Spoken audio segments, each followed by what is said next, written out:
Fala galera, beleza? Começando mais um Chega Aí Podcast, terceiro episódio da nossa segunda temporada. A gente vai fazer algumas alterações aí no YouTube em relação à temporada, também no Spotify, porque pra dividir mesmo, né? Primeira e segunda temporada, ao invés de continuar a sequência dos episódios. Pessoal, queria também pedir desculpa pra vocês pelo áudio dos episódios anteriores e pela mensagem que eu acabei de receber aqui no Instagram, porque a gente realmente achou que a gente tinha resolvido o problema do áudio, mas não. Mas agora, com certeza, tá resolvido. Vocês vão notar a diferença, tá? Desculpa aí pra quem acompanha os dois episódios. Também queria pedir desculpa pra Ana Luia e pra Tati Bueno e também pro grupo... Como é que é o nome do grupo, Marquinhos? Pro Pegada Black. Porque tava um áudio pra ouvir, mas, pra podcast não é o melhor dos mundos. Mas tudo bem, hoje a gente tem um cara aqui muito bom pra caramba, um músico foda, que eu vou apresentar aqui. Então só de o cara chegar perto, o áudio já melhorou, então... Então vocês já viram que o negócio é outro nível. Então eu tô trazendo aqui o nosso parceiro Wesley Camilo, que é cantor, compositor, multi-instrumentista. Bem-vindo, Wesley. Satisfação, você é louco. Boa, cara, obrigado por ter aceitado o nosso convite. É bacana trocar ideia com você. Eu agradeço o convite. Já ouvi algumas coisas suas aí na praça muito boas, inclusive de dois parceiros seus aí, DJ Comum e Kivitz, que já passaram por aqui, verdade. Inclusive. Um salve. Um salve pra eles aí. Kivitz e DJ Comum. Meus irmãos. Ouvi muito disso que vocês gravaram. Até furar o CD. Pode crer. Ouvi até furar o CD. Estamos num clima nostálgico. Eu vi a notificação meio... Cara, MSN, coloquei aqui. Lembrei do CD agora. E aí, então, tipo, eu vi aqueles falar, nossa, eu vi até furar o disco. Eu ouvi pra caramba. No Spotify, mas assim, eu ouvi muito, cara. Bastante, gostei. Parabéns, inclusive, pelo trabalho. Muito bom. Gratidão. Cara... Obrigado por ter vindo. Vamos falar um pouco do que você tá fazendo, o que você já fez, conhecer um pouco da história aí do Wesley Camilo. Sim. Né? Um cara músico bom pra caramba, compositor, faz uma porrada de coisa. Como é que você começou na música, Wesley? Eu comecei na música, assim, não tem como você dar um start assim, falar assim, eu comecei aqui, né? Porque foi esse dia. Exatamente. Mas eu lembro dos primeiros contatos que eu tive com a música, né?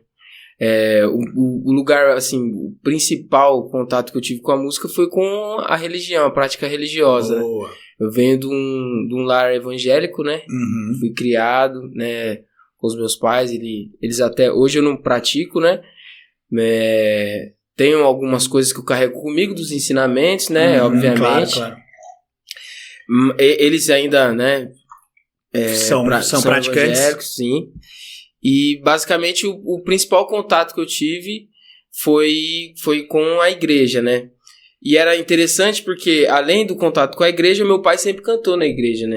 Então essa parada de cantar já vem de família também. E a prática da música, além dos cultos, eu acabei tendo um contato com meu pai, que ele ensaiava em casa, né? E foi interessante muito porque... eu tinha alguns questionamentos sobre essa coisa e, assim, por ter esses questionamentos, depois mais pra frente a gente vai falar, eu comecei a dar aulas e tal, e aí eu tinha muito essa questão comigo de dom, a pessoa nasceu pra fazer, não nasceu pra fazer e tal, aí gerava um certo conflito de poder tocar num secular que fala, tipo... isso aí foi um pouco depois. Isso aí foi um pouco depois, é mais essa coisa de ser capaz ou não. Sim. E aí o fato de eu ter o contato com o meu pai e ver que ele ensaiava e que ele levava isso de uma forma muito séria, tanto é que a gente não podia...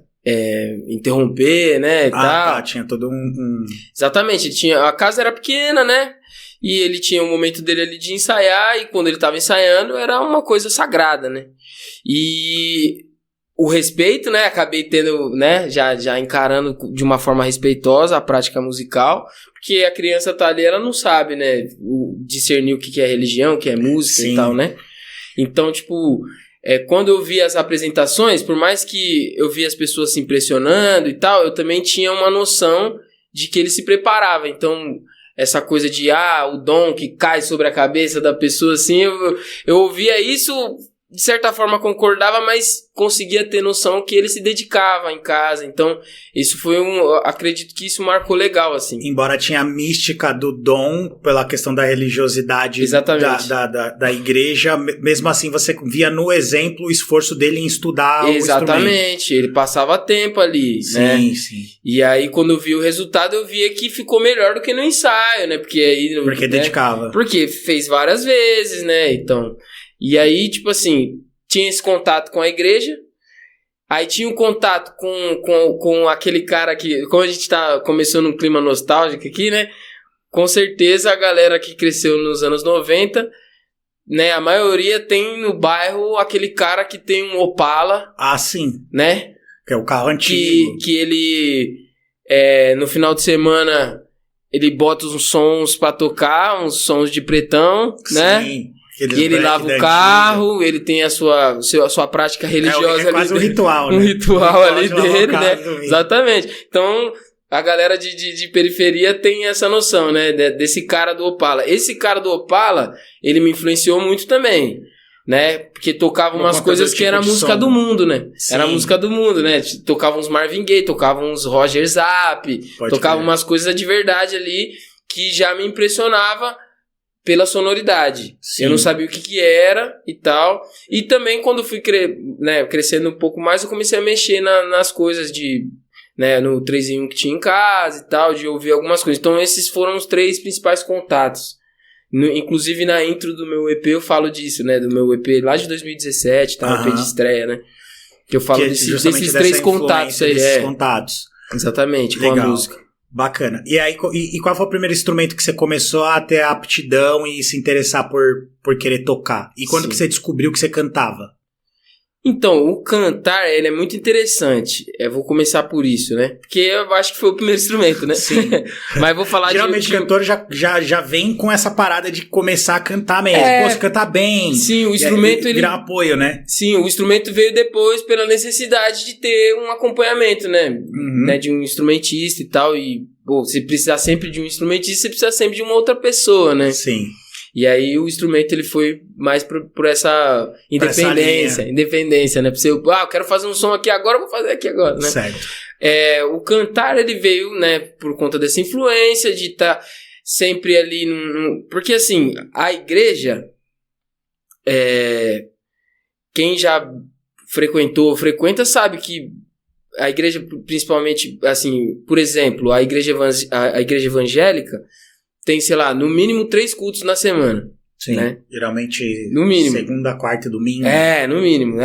O que sábado, não tem de segunda tem de terça e tal. Exatamente. Às vezes libera o sábado para as pessoas, enfim. Por ter 3 cultos, quem se envolve com a música vai ter no mínimo 2 ensaios.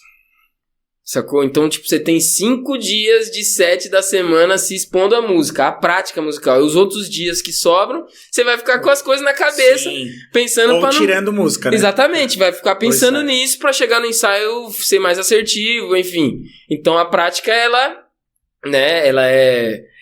Tipo assim, num resumo, era meio que natural essa coisa do cantar. Porque eu encaro dessa forma, até quando eu comecei a dar aula de canto, depois a gente pode falar disso. Eu percebi que é isso, né? O canto foi colocado num lugar distante do popular, né? Principalmente aqui no Brasa. Hoje em dia acredito que ainda exista, mas quando eu comecei essa coisa de você falar que você canta, a pessoa, nossa, você canta? Então canta aí. Já quer que você uma coisa surpreendente, não é comum, né? Então, tipo assim, o cantar sempre foi uma coisa normal, assim. Eu, tipo assim, ia pra igreja, ficava ali no banco, pequenininho, tava cantando os hinos da harpa ali, eu fazia segunda voz, eu já tinha uma noção, por mais que eu não sabia o que eu tava fazendo. Sim. E aí, eu diria que eu até dava uma menosprezada, sabe? Sabe aquela criança inteligente e tal, que pergunta tudo, Você que sabe todas as respostas? Sabe que é bom e acaba meio que... Exatamente. Quando eu conheci esse cara do Opala aí, né? Os sons que, no resumo, pra ser direto, o soul, né? A música preta mesmo e tal, exatamente, com influência da nascente lá do blues e tal, eu vi que eu não conseguia fazer. Já tava num nível mais difícil. Sacou? Porque o canto preto, ele tem essa coisa mais virtuosa, tem uma coisa mais interpretativa, você tem mais skills, mais habilidade. E quando eu tentei cantar, eu vi que opa, aqui não vai, mano. Então acho que isso foi muito marcante pra mim. Que aí você falou, putz, eu preciso me desenvolver. Exatamente. Você saiu da situação do tipo, putz, eu canto bem, exatamente, eu sei. Exatamente. E chegou num desafio. Porque eu era afinadinho, uma criança afinada que, tipo assim, nos ensaios, os outros tinham dificuldade, eu passava a voz, sabe? O cara tem uma certa aptidão por conta desse... É dom também, né? Não tem acredito, esforço, mas não acredito. Você nasce com talento. Tem gente que não consegue cantar nem Eu acredito que o talento existe, mas ele não influencia no que você vai fazer como matéria final, assim, sabe? Não, sim, concordo. Tipo assim, eu acredito no... jogar bola, vai. O cara nasce com talento, mas se ele não treinar e não se dedicar... Não e o talento não tá ligado ao futebol, eu acho. O talento tá ligado à coordenação motora, que aí ele pode fazer qualquer coisa... Ele vai ter uma facilidade na coordenação do corpo. É que você não acha que tem gente que nasce com uma coordenação... Eu falo talento no sentido de a pessoa nascer com uma aptidão para aquele tipo de esporte. Por exemplo, o cara que é jogador de basquete é um cara alto com braço longo. Se ele fosse um cara mais baixo, mais magro, com braço mais curto, talvez não seria um bom jogador de basquete. Sim, isso aí tem a ver com a parte física, né? E aí existem necessidades daquela modalidade, aquela parada em si. Acredito nisso, mas o talento, no meu pensamento, ele não interfere no que você vai fazer. Tipo assim, a pessoa tem um talento nato de se expressar. Tá. Isso, o cara pode ser político, pode ser... sim, ele pode usar isso pra várias coisas. Exatamente, eu não acredito que é tão fechado. Tá, não, entendi. Né? Mas, por exemplo, memorização... É como se fosse um dom... Uma facilidade. No sentido de você excluir as possibilidades da pessoa porque ela é boa naquilo, é isso? Tipo assim, você nasceu pra fazer isso aqui. Isso aí deprecia todo o trabalho, né? Sim, você não dá a possibilidade da pessoa abrir pra fazer outras coisas. Exatamente, diferentes. E deprecia, porque muita gente usa essa coisa do talento pra justificar uma frustração ali. Não fiz. Entendeu? Eu não falo, você é muito bom porque você tem o dom. Faz sentido. Tá ligado? Entendi. Não acredito que é por esse lado. Eu acredito que o talento, ele é uma facilidade. Tá ligado? A pessoa tem uma facilidade pra uma coisa. E eu vou te dizer, eu posso até afirmar que existe um contraponto. Tem uma facilidade, mas vai ter uma dificuldade. Então, o talento é trabalho, meu. Também. Encaro dessa forma. Salve Rafon Alafim de Osasco. Eu sou de Osasco, né? Talento é trabalho, meu. Essa é a parada. Eu acredito dessa forma. O talento, ele vem como uma facilidade pra alguma coisa que não vai determinar o que você vai fazer. Você precisa se encontrar, enfim, né? Falando dos instrumentos, né? Tipo, basicamente, o canto foi o primeiro estalo, né? Porque meio que eu já cantava, já tinha a prática do canto ali e tal... Mas em dado momento eu vi que tinha coisas que eu não conseguia fazer. Coisas com a voz ali que você isso aqui é desafiador. E acabou me apaixonando, entendeu? Entendi. De uma certa forma. E aí... Desafio, né? Tranquilo. E aí, tipo, mais pra frente, eu comecei a... Como eu tinha uma certa facilidade ali pra entender as vozes e tal, na igreja tem muito essa coisa do voluntariado ali, de você entender, e, né, principalmente igreja de bairro, né? E aí você vai se destacando, você vai ganhando posições ali pra, de certa forma, contribuir com a obra, né? Então, tipo assim, como eu tinha uma facilidade... Você é bem com o tempo eu comecei ajudando a galera. Comecei a passar os ensaios e tal, e isso foi... de certa forma, me dando a noção que eu tinha necessidade de tocar uma parada, né? E aí eu fui me aproximei do teclado, desisti, mas antes disso, eu tava pulando uma parada, eu estudei trompete. Trompete porque era assim... Meus pais, quando eu era criança, eles casaram, foram para a mesma igreja. Aí meu pai, ele não mudou de igreja, ele voltou para a igreja onde ele se converteu, né? Sim. Aí eram duas igrejas diferentes. A igreja que a minha mãe frequentava era uma igreja de bairro, mais familiar, sabe? Onde todo mundo conhece, todo mundo, menor. E a igreja que meu pai ia era uma igreja mais central. Era uma igreja... meio sede, assim, uma subsede, um pouco mais central, grandona, catedral mais tradicional, e lá que eu vi a coisa da orquestra, Você já teve os um contato músicos, com a aí eu já música fiquei... de uma forma maior. Exatamente. Ali. Quando eu me tornei adolescente, inclusive na escola que eu estudava, tinha algumas pessoas dessa igreja, então eu acabei me mudando por um tempo para essa igreja do meu pai, onde tinha aula de teoria musical, e aí podia escolher um instrumento para estudar e tocar na orquestra. Uhum. Inicialmente eu me interessei pelo violino e tal, mas só que o violino era um instrumento caro, e aí tal, também tinha aquela coisa homofóbica de que, esse instrumento de menina e tal. Sim. E aí meu pai já tocava trompete, e tinha um trompete em casa, então eu acabei indo pro trompete. Aí estudei um pouco de teoria musical, inclusive tive um pouco de dificuldade com isso, porque o método lá que os caras ensinavam era um método mais militar, uma coisa mais tipo assim... Mais regradão na 6 meses de teoria, exatamente, 6 meses de teoria pra pegar no instrumento e tal. E aí teve acho que foi um primo meu, acho que foi isso, que conheceu o Projeto Guri, aí meu irmão entrou, eu, na sequência entrei também, e aí no Projeto Guri eu entendi melhor a leitura da partitura, porque o professor era mais tranquilo mais e tal, ali. Exatamente, e aí foi isso. E aí ficou nesse lugar, porque tipo assim, a orquestra, você aprende a ler a partitura, né, basicamente você é um músico executor. Sim. Você precisa estudar um pouco mais, né, para naqueles moldes você se tornar um compositor, né? Então, eu era um músico executor ali a princípio, eu cantava, tocava um pouquinho ali de instrumento melódico, que é o trompete e tal. E quando eu fui ficando mais velho, aí eu fui tentar o piano, desisti, teclado, desisti, consegui tirar alguma coisinha no violão.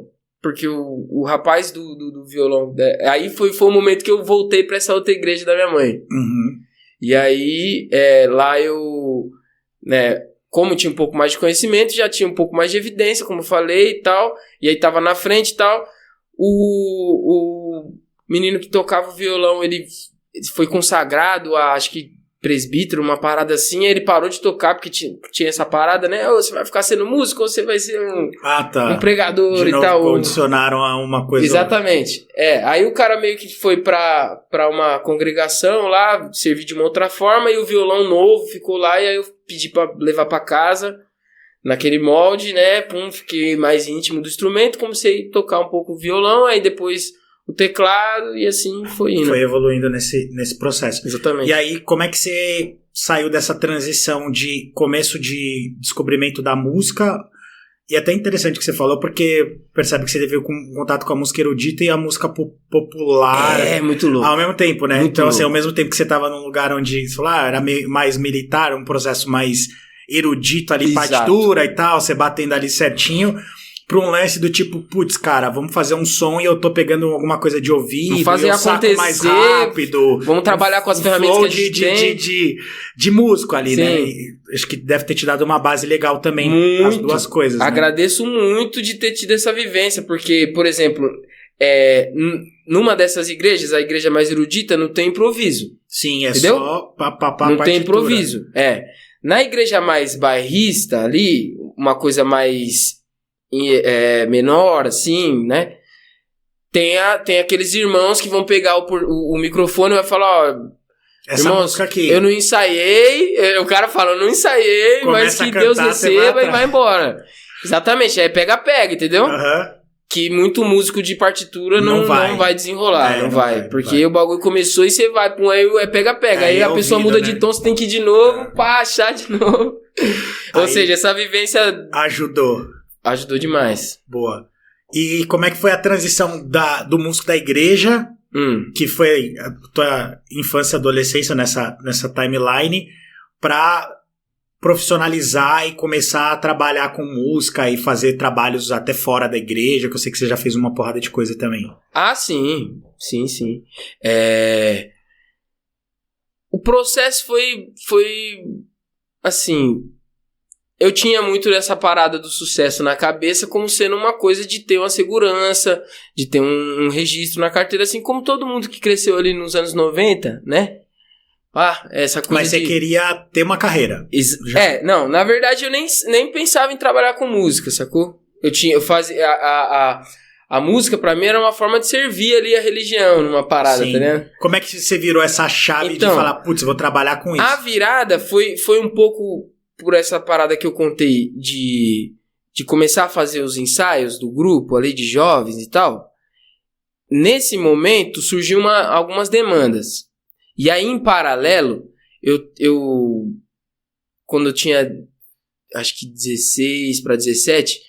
eu passei numa provinha do Bradesco, e aí eu fui ser jovem aprendiz, fiquei muito feliz, porque eu tava tentando fazer, né? Sabe como é que é, sim, né? Sim, adolescente, você já quer comprar um tênis, e pá, você já fica como? Tá Pá, não pode ficar, né, alugando muito ali, o pai e a mãe ali sabe que não tem muita condição, e pá, e você precisa fazer seu corre, né? Então... fazer essa coisa de fazer vários trampinhos, né? Entregar panfleto, juntar sucata e pá. E aí consegui entrar nessa parada do Bradesco e entendi que, pô, minha vida é isso aqui, vamos que vamos.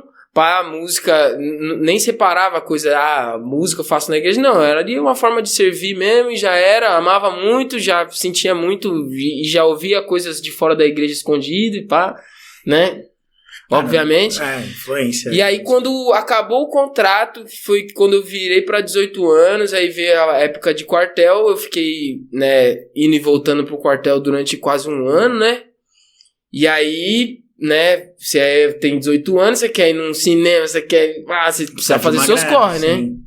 E aí, como já tava mais velho, tinha um pouco, não vou mentir, tinha um pouco dessa... como já ter um pouquinho de orgulho e tal, já não querer pegar latinha, já querer fazer um outro corre, exato. Pá, né? Então, foi onde eu fiz um primeiro trampinho de casamento, né? De cantar num casamento. Quando eu peguei o cachê, eu falei, vixe, mano. Dá pra ganhar um dinheiro. E aí, em paralelo, tava acontecendo essas paradas de ensaiar a galera, e aí quem tinha um pouco mais de dificuldade, dava um salve, falava assim, Wesley, tem como te encontrar num outro momento aí da semana, pra você passar pra mim as vozes direitinho, eu queria cantar melhor, mas eu realmente não consigo acompanhar o ritmo da galera. Algumas pessoas vieram com essa demanda, e aí, né, e aí tinha já uns amigos que já estavam incentivando, que já estavam nessa coisa de lecionar, né, e de tocar profissionalmente e tal, já recebi um incentivo bastante do Kleber Sampaio, meu irmão, agradeço muito, me ensinou muita coisa. E aí, eu tive esse trampo de casamento. E aí comecei a dar umas orientações ali para um trocadinho ali e tal. Eu falei, eu acho que se eu me organizar dá pra, de alguma forma, trabalhar com isso. E aí a primeira forma mesmo de trabalho foi essa coisa das aulas. E aí, por consequência, os eventos, casamentos e tal. Foi exatamente. E aí depois fui pra noite, e aí entrei pra estúdios. E aí foi indo. Legal, Wesley. Quem que você já produziu aí de gente legal? Eu já vi uns vídeos seus, você tocando algumas coisas que você já produziu. Pode crer. Provavelmente quem te segue no Insta já viu, mas fala pra galera poder também acompanhar. E até pra gente entender um pouco dessa vivência com os artistas que você já trabalhou e tudo mais. Eu acho que dá pra seguir até essa timeline que a gente tá indo, né? Depois que eu comecei a dar umas orientações, aí fui indicado pra uma escola... E aí comecei a dar aula nessa escola, aí comecei a dar aula em outras escolas e tal. Também atender a domicílio e tal. Aí eventos. Comecei a ir pra noite. E aí nessa coisa da noite eu tinha, né, alguns contatos com os músicos que eu praticava ali pra poder fazer algumas gravações, né? E aí, nessas gravações, já conheci outras pessoas, e assim vai indo, né? Vai fazendo conexões aí. E aí eu sempre gostei, eu sempre fui apaixonado por rap, né? Ouvia escondido, né? Tipo, quando, como eu falei, né? Comecei a mexer nas coisinhas e tal. Tinha um telefone velho que eu consegui fazer um esqueminha pra ele virar um fone. Coloquei um cabinho nele, e consegui ouvir espaço rap ali escondido. E aí tem até uma história engraçada. Engraçada hoje, né? Mas meio triste até. Que envolve essa coisa de ouvir rap escondido e tal, né? E muito louco porque a gente vê que na nossa vivência, né? Tudo que a gente vive é extremamente importante para formar o que a gente é, né? Sim. A gente, né, se depara com várias situações, claro, faz escolhas, né? Obviamente, mas tudo que a gente vive, sendo positivo ou negativo naquela situação, num apanhado geral, acaba sendo crucial para nossa formação, né? E aí o rap sempre esteve presente desde pequeno. E o primeiro contato que eu tive com produção e a onda do rap mesmo foi... Eu tava começando a fazer minhas músicas, mas ainda não tava totalmente seguro, né? Que aí é outro assunto. E aí eu recebi uma indicação para trabalhar no álbum de volta do RZO, né? O Cia ainda tinha um estúdio em Carapicuíba, me ligou e tal. Se apresentou e tal. Fiquei meio, caramba, que fita, né? E pra quem curte o rap ainda, né? Tipo assim, pô. Exatamente. Fazer Exatamente. com a RZO já é uma parada top, né? Caramba, já gosto do rap, vou fazer com os caras que... Exatamente. Porque tava nesse momento onde os produtores, os beatmakers, estavam tendo essa coisa de dar uma instrumentalizada na parada, de fugir um pouco do sample por conta das burocracias de direito autoral. Começar a fazer mais... exatamente. E aí envolver mais os músicos. Mais com música. E aí, quando eu colei pra fazer essa parada com o Cia, do RZO, né, produção dele e tal, fiz os teclados, coberturas, algumas coisas, algumas ideias também, enfim. E nessa época... Ele já me indicou pra o Sem Grana, que ele tava no álbum do Criolo Ainda Há Tempo. Boa. E aí ele me chamou, colei no estúdio dele. Esse disco, pra quem não sabe, foi um disco refeito, né? Que aí nessa nova edição do álbum, não sei se posso falar assim, foi um beat pra cada produtor e tal, já tinha gravado o disco e eles foram refazer o disco do zero? Sim, fazia um tempo já. Tá. O disco Criolo já fazia um tempo, Acho que teve um problema com a master, um negócio assim, eu não sei ao certo. Mas eu lembro que rolou essa parada de refazer, e aí cada beatmaker pegou uma música pra fazer, e aí eu trabalhei na Ainda é Tempo, que eu acho que é... Não, Ainda Há Tempo é o nome do álbum. Eu até me emocionei. Acho que é a faixa 5, se eu não me engano. E aí eu gravei os pianos, gravei baixo, fiz coberturas e tal. E ele me mostrou... Inclusive, ele até me mostrou um sample que eles estavam trabalhando. Aí os caras disseram que, pra esse álbum a gente quer tentar não trabalhar tanto sample e tal. E aí foi um trampo importante também. E aí, nisso, eu comecei a frequentar, né? Os estúdios, conhecer as pessoas e tal, né? Aí já né, os meninos mais novos, que hoje não são tão mais novos, já são referência para uma galera, o Raikais, eu acabei trabalhando com eles, produzi com eles. Tive a honra de ganhar um Grammy, né, com o Emicida, né? Trabalhei numa faixa lá do Amarelo e, pô, um orgulho muito grande, porque eu sou muito fã dele, ele me inspira desde que eu conheci até hoje, né? Sou muito fã dele, da pessoa, enfim. Eu também gosto muito do Emicida. O Vassão veio aqui também. Que legal. Vassão, sangue bom demais. Demais. Esse lugar aqui é bem frequentado, Wesley. Sim, olha aí. Tô me sentindo como honrado, né? Pode crer. E aí foi isso. Aí no rap eu tenho essa caminhada, até porque o cenário onde eu atuo mesmo, que é o meu trabalho autoral, que é o R&B, né, o soul e tal, a princípio não estava tão consolidado, né? Já era feito, tenho muitas referências, né, mano? O trem né, a linha do tempo da nossa música, ela existe. Como o próprio Emicida fala, os nossos livros de história foram discos, né? E a gente precisa contar essa história. É uma coisa que eu foco em fazer, né? De falar sobre as minhas referências, falar sobre como eu cheguei na sonoridade que eu faço hoje, né? Enfim.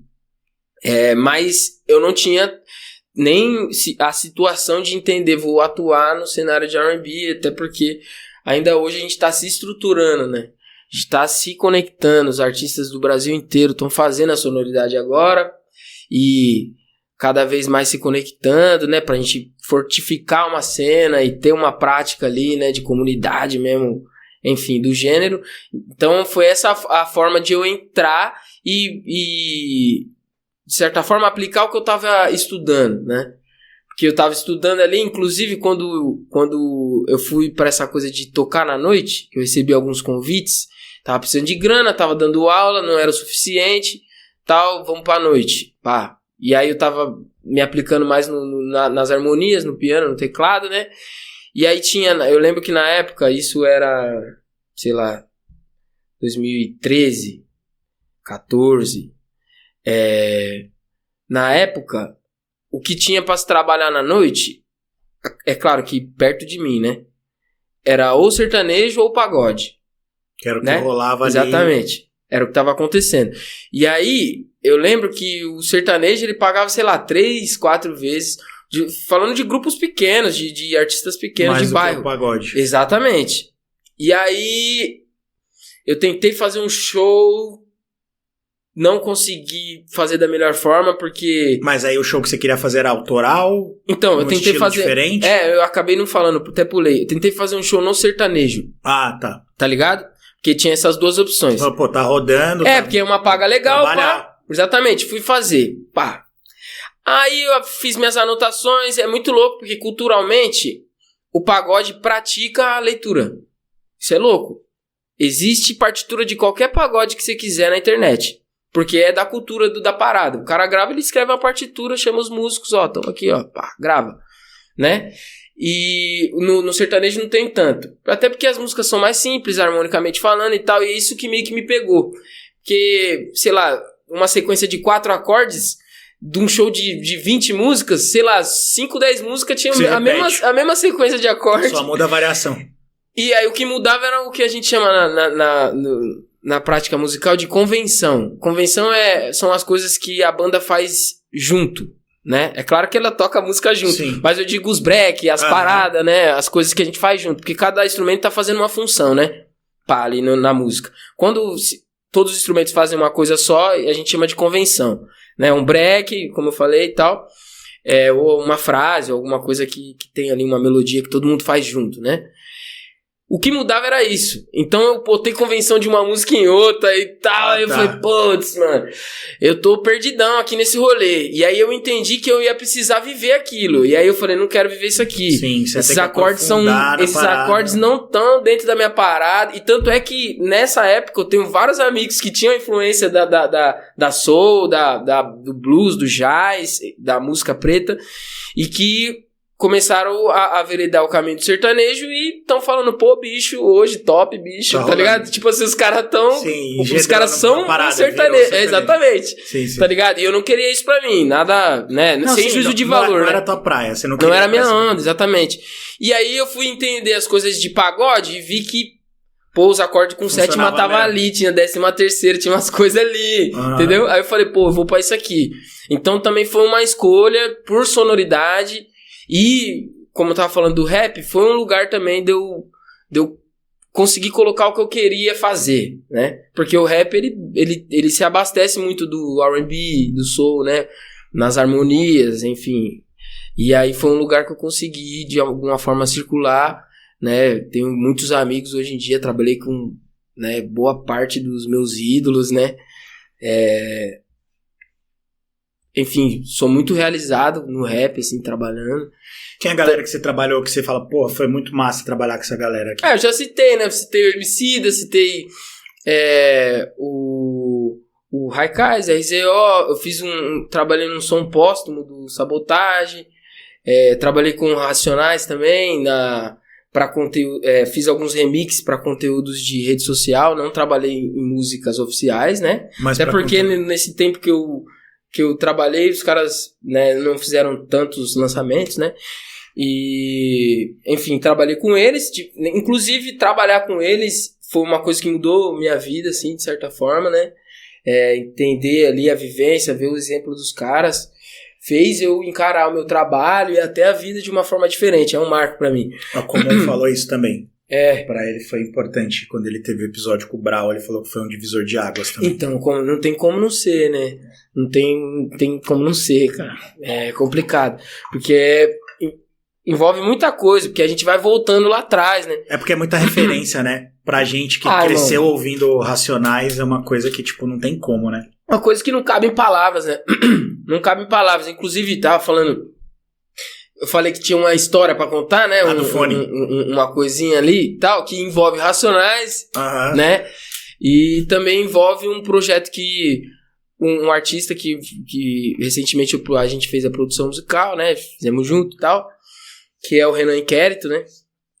Que é essa parada, assim... eu lembro que quando eu ia pra escola ali... Sei lá, no colegial ali, é colegial, né? Quinta série, é colegial que fala, né? Ensino médio. Ensino médio, né? Não é colegial, não. Colegial é primeiro, segundo, terceiro. Pode crer. Segundo grau? Acho que é segundo grau. Pode crer. Colegial. Enfim, quinta série, sexta série, sétima série. Mais de 30 é colegial. Pode crer. Saí do primário, fui pro secundário, sei lá. Aí, eu via que essa coisa, né? Ser adolescente tem muita parada do pertencimento, né, mano? De você fazer parte ali do bolinho, né? De você se sentir bem. Galera, então. Exatamente. E aí tinha o grupo dos roqueiros e tal, que eu não me identificava tanto, não tinha acesso ao som e tal. Enfim, não tinha tanta... Não era muito a praia. Exatamente, tinha os esportistas, tinha os caras do rap ali. Que, na verdade, não era tão... Tipo assim, separado, saca? A maioria gostava de rap, sacou? Escola de bairro, né, mano? Rap e samba sempre teve. Exatamente. Então ali. Essa coisa de cantar as letras, o rap me pegou muito por isso também. Porque pela magia, né? Das palavras, caramba, muito louco, né? Você decorar e você cantar, já me sentia, mano... Pode crer. Já me senti o Brau, entendeu? Capítulo 4, versículo 3. Você cantar ali, mano. Você cantar a música minutos. De cor, assim, às vezes até... Porque era esse bagulho. Como não tinha muito lugar pra ouvir, era meio que assim, um começava a cantar e os outros continuavam. Tinha parte que um não sabia, calava e você ia tirando a sua brisa ali com os moleques, né? Com a molecada. E aí foi meio que isso. E aí eu comecei a sentir a necessidade de ouvir fora da escola... Pra dar uma decorada, chegar como, né? Chegar inteirado, pá. E aí eu lembro que saiu o Nada Como Um Dia Após Outro Dia, né? Anos 2000 e tal, estudando. E eu queria muito decorar da ponte pra cá, mano. E aí quando eu tava à tarde, e aí isso meu pai tinha as fitas de pregação, tinha os vinis, ele se desfez e tal, mas ainda tinha umas fitas. E aí... eu já tinha tentado gravar, mas ficou com um chiado muito grande, muito alto. E aí, não sei quem me deu um salve falando que tinha que colocar uns papelzinhos nos buracos pra não entrar ar na fitinha. Na fita. Pá. Quem é anos 90 tá ligado, já fez algumas gravações clandestinas, tá ligado? Que as fitas cassete. Exatamente, você tem que colocar o papelzinho pra tampar os buracos de cima e do lado, pra não entrar ar e não ficar chiando. E aí eu peguei essa visão, falei, é hoje, filho. Na hora que tocar, pum. Aí começou, hey, nego, você está na sintonia. Na rádio. Exatamente. Fala, vou gravar na rádio, dá o rec. Exatamente, nesse pique, não tinha CD, enfim. Pum, peguei a fita cassete e já botei rec play, filho. Até o final, pum. Nossa, agora eu tenho da ponte pra cá, vou decorar, vou tirar a onda na escola. Era essa parada, velho. E aí, quando terminou a música, eu rebobinei, pum, dei play e começou a pregação. Não pegou a gravação. Pum, na minha mente. Tá ligado? Pum. Não pegou, eu falei, firmeza. Depois eu tento de novo, suave. Passou uns dias, meu pai foi ouvir essa fita. Pá, tava ali, pá, chegando no final, na conclusão da pregação ali, o que eu entendo que aconteceu? A fita tava no meio, eu devo ter colocado sem olhar. Não rebobinou tudo, gravou. Exatamente, na hora que eu rebobinei, começou na pregação, eu falei, não gravou. E aí ele, pum, ouvindo, pá, e aí daqui a pouco, tá ligado? Ixi, aí eu ouvi, mano, eu tava. Ainda bem que era só essa águia, já pensou se fosse uma fita de vídeo, fosse outra coisa que você tivesse gravado, fudeu, né? Então, mas era rap, irmão. Meu pai é diácono, hoje ele é presbítero, o bagulho é louco. Que igreja era o quê? Era mais tradicional? O bagulho tinha jejum de TV, tá ligado? Mano, pode crer, então era tipo tá rígido pra cacete a parada. Mil grau, Você é louco. Mil grau, sem ideia, já foi na sua captura, já. Ixi, aí rolou uma agressão, entendeu? Pode crer. E aí é uma parada que... A agressão em si, eu não vou falar pra você né, tem essa coisa dos traumas, pá, não é uma coisa que eu tenho muito como... Pode até estar no meu inconsciente como um trauma, mas eu encaro mais como essa situação aí.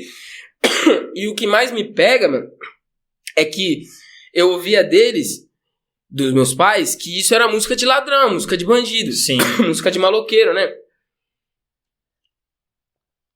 E aí, mano, o que mais me pega é que eu acreditava. Porque tá ligado? É a crença, né? Você vê, você foi enraizado ao longo do tipo tempo assim, na sua cabeça, né? quando você é uma criança, você não vai entender uma metáfora. Sim. Então, se o mano canta, minha intenção é ruim, esvazio o lugar, você vai achar acreditar, que é literal, né? Que ele tá indo lá matar todo mundo mesmo. Não é essa é a fita. Uma história, né? O mano é ladrão de banco, faz umas músicas. Pode Tá ligado? Em algum momento, todo mundo pensou isso aí. Sim, e aí foi tentando entender e foi entendendo qual que era a parada, né? Sim. Que é também meio que um pouco da arte ali sendo chocante numa fita pra... É um filme, né? Exatamente. É um filme, né? Uma história. É a realidade. Essa é a parada. Mas só que uma criança, né? A realidade às vezes é velada, ainda mais num ambiente religioso. Você vive num mundo paralelo, né? Você vive numa bolha. A gente sabe um pouco disso, né? Sim. Se tratando de Brasil, a gente sabe como é que a religião trabalha, né? Claro, tem muita gente séria, respeito, você é louco. Máximo respeito de coração. Mas sabe como é que trabalha ali, a bolha e pá, como é que funciona. Sim. Então, eu lembro que eu acreditava nisso aí. E quem me deu um estalo, um mano que foi crucial pra me dar um estalo, foi o Renan Inquérito. Que aí eu ouvi Espaço Rap Escondido, como eu falei e tal. Já não gravava mais nas fitas do meu pai. Mas, quando eu ouvi Dia dos Pais, Inquérito Dia dos Pais, eu tive um estalo. Falei, putz, isso aqui não é música de ladrão não, mano. Tá falando que perdeu o pai pro crime, ele tá contando uma história. Tá contando uma história aqui, aí isso me deu um estalo. E aí, com o tempo, fui crescendo e entendendo. E aí, recentemente, eu produzi o último álbum do Renan, que é um álbum de rap pra criança. Ó que fita, louca. Que é essa coisa de trazer os pilares do hip hop, explicar com uma didática de storytelling, com os personagens e pai pum, e uns convidados muito maravilhosos, inclusive que, pô, pra mim foi um marco gigantesco na minha vida como produtor musical, né, mano? Um salve pro Renan, pro Pop Black, cê é louco. Foi um tempo de muita qualidade, uma coisa que mexeu em vários lugares da minha existência, tá ligado? E que eu acredito que vai me dar muitos frutos também, né?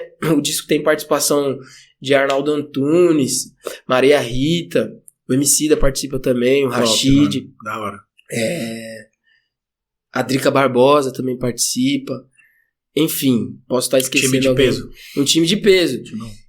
Enfim, tipo assim... Essa história me faz lembrar desse pensamento que eu tinha e que o Renan me fez quebrar esse bagulho e eu comecei a entender que isso eram histórias que narravam a realidade e via o que também as letras diziam isso também, algumas músicas falavam isso, né, que o rap narra a realidade das ruas e pá, e aí eu fui entendendo, né, fui me dando atenção mais pra isso, porque no primeiro momento era o encantamento das palavras, de decorar e do flow e pá, né, só por ser legal e por fazer parte daquele grupo ali. Exatamente.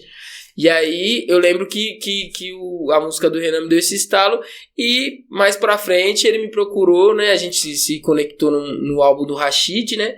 Que eu participo do álbum do Rashid numa faixa também com a Drica Barbosa. Um grande abraço pro Rashid, salve. Drica Barbosa também. Eu me conectei com ele porque ele indiretamente, né? Porque ele fez um poema no início da faixa, Um Mundo de Cada Vez, do álbum Tão Real, do Rashid. E aí, meio que a gente tinha uma música, mas ele nunca tinha trombado, entendeu? Entendi. E aí ele tava fazendo um EP, eu chamei ele pra participar do meu álbum, aí a gente começou a trocar figurinha, enfim, aí hoje em dia a gente tem uma amizade muito, muito legal. Basicamente é isso. Até falei um pouco mais sobre produção e tal. O espaço é pra gente justamente conhecer a tua história e falar mesmo. Joga ali pro Marquinhos, pra Jéssica, se eles têm uma pergunta. Pode fazer. Eu acho que só o áudio, mano, vai ficar meio ruim. Então, passa aqui, a gente já... Do próximo lançamento dele? Pode crer. Vem aqui, ó. Como já tá te vendo mesmo? Salve, Wesley. Obrigado pela participação. Boa noite a todos. Muito sem graça esse Vitão. Não, é do seu próximo lançamento, que Pode a gente crer. acompanha você nas redes sociais, que nem o Vitão falou. Uhum. Fala um pouco desse próximo lançamento seu, por favor, pra gente. Obrigado. Viu? Esse próximo lançamento é uma parada que também é muito importante pra mim, sacou? Eu sou tipo assim, eu tenho uma certa dificuldade com essa... na verdade, não é que uma dificuldade, é uma característica, né, mano? Aham. Tipo assim, com essa alta demanda de lançamentos, né? Até porque como eu sou, de certa forma, polivalente, eu trabalho em outras frentes da música, né, mano? Também faço trilha sonora, faço algumas coisas, né, que são além do meu trabalho autoral. Então, tipo assim, essa coisa dos lançamentos, muitos lançamentos, é uma coisa que eu tô equalizando, até porque Mas eu quando você fala acredito... de lançamento, você tá dizendo de acompanhar esse ritmo de rede social Exatamente. frenético. Toda hora você tem que soltar alguma coisa Stream, nova. pô, tal, pá, pra não sei você o quê. demarcar o seu Ficar lugar no hype ali, ali, pá, e pá. exatamente. Música industrial, né? mano? Eu Escala industrial. sinto de verdade que isso vai mudar. Eu acredito, mano. Não sei quanto tempo isso vai levar, mas eu acredito que é um caminho que tem volta. Né? A valorização da música. É claro que também tem essa coisa das inteligência artificial aí fazendo tudo. Até música daqui a pouco tá fazendo, com certeza já deve estar fazendo. Mas enfim, isso é outro Até assunto. pra produzir pras redes sociais, mano. Então. Os caras fazem música pro TikTok. Exatamente. Pra toda essa parada Eu tenho um aí. pouco de dificuldade. Então, o que eu faço? Eu por lançar numa escala mais baixa, eu levo muito a sério, né? Sim, qualidade. Exatamente. E esse próximo lançamento, que sai agora, sexta-feira, né? Dia 24, esse programa vai estar no ar na Na terça-feira, terça, depois do né? lançamento. Então já vai estar no ar. Então já, nesse momento, você Quem não viu ainda, já deixa vai na lá. agulha. Acabando o episódio, você dá o play. E já manda a gente bota o link, então, como a gente vai soltar o episódio depois, legal, a gente fechou. coloca o link na descrição Do do lançamento. episódio. Fechou, Isso, a fechou. galera dali depois, mas assiste primeiro, depois... Maravilha. Essa música é muito especial porque ela tem a produção do Silveira, né? Silveira maravilhoso, Monstro. referência monstra, Sim, né? Do nosso puta produtor. R&B. Maravilhoso, tanto como produtor quanto como intérprete. Pessoa também que eu pude conhecer. Humildade extrema, um sensei mesmo, tá ligado? Pode crer. Não fala demais, fala o que a pessoa precisa ouvir ali para que é, como posso dizer, Somar que é ali. pertinente para o momento que ela tá, porque às vezes nós quer Sim, pular sim. degrau, né? Enfim, me ensinou muita coisa, me ensina até hoje, né, mano? A produção dele, né? Eu fiz algumas coisas, umas coberturas, mas basicamente a produção é dele.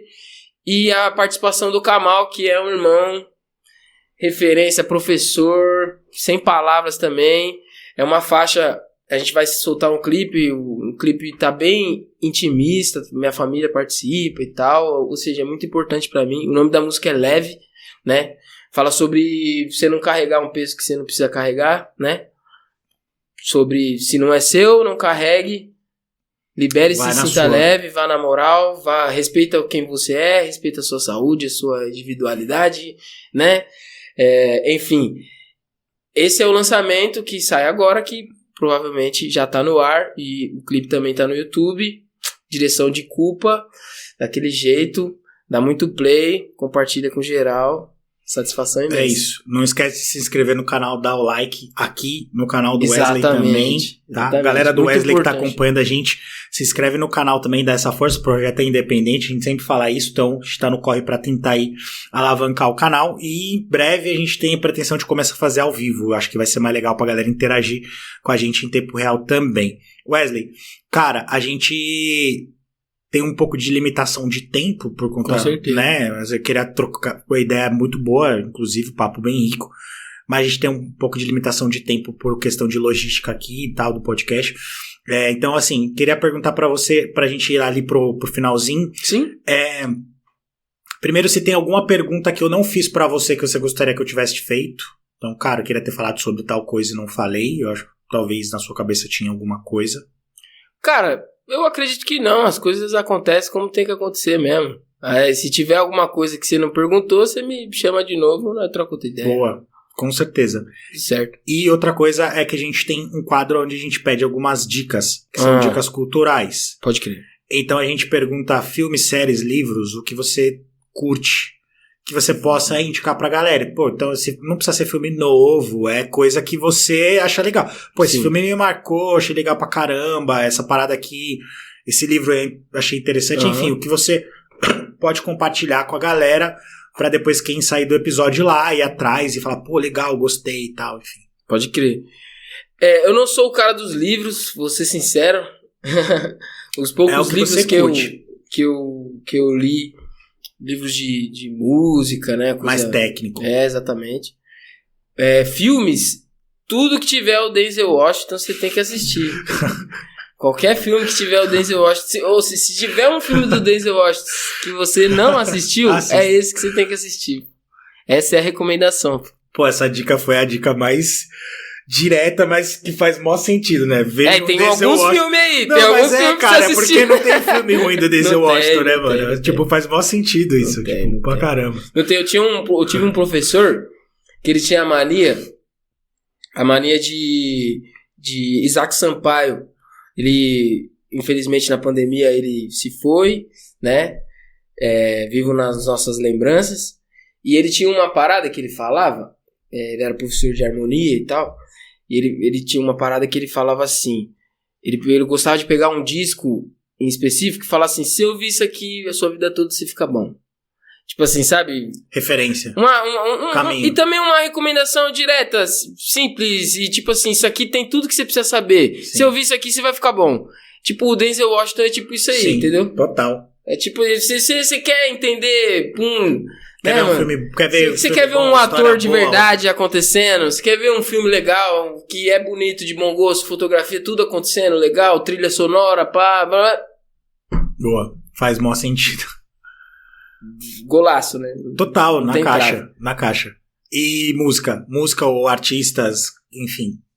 Nossa, mas é muita recomendação.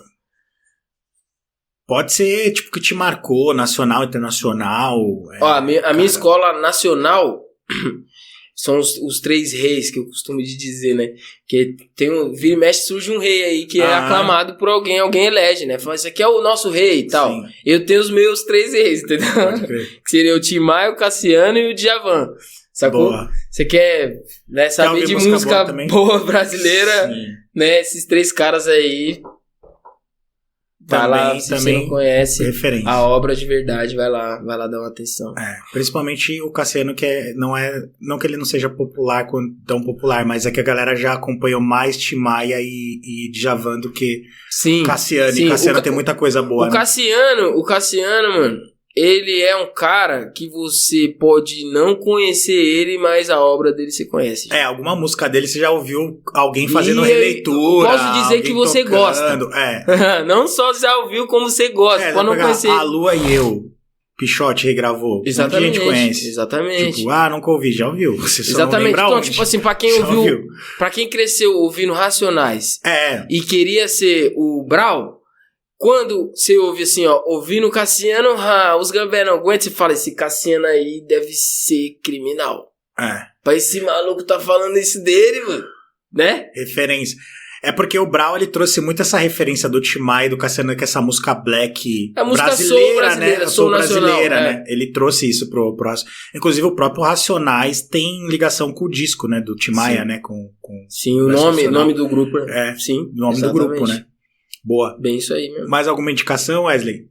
Indicação? Putz, mano, se for pra fazer indicação que eu vou ficar 10 horas aqui falando. Não, só pra fechar mesmo. Fala, meu disco que vai... Meu EP que vai sair meu trabalho, agora, né? Trampo, pô. Fiquem à vontade aí. Apreciem sem moderação.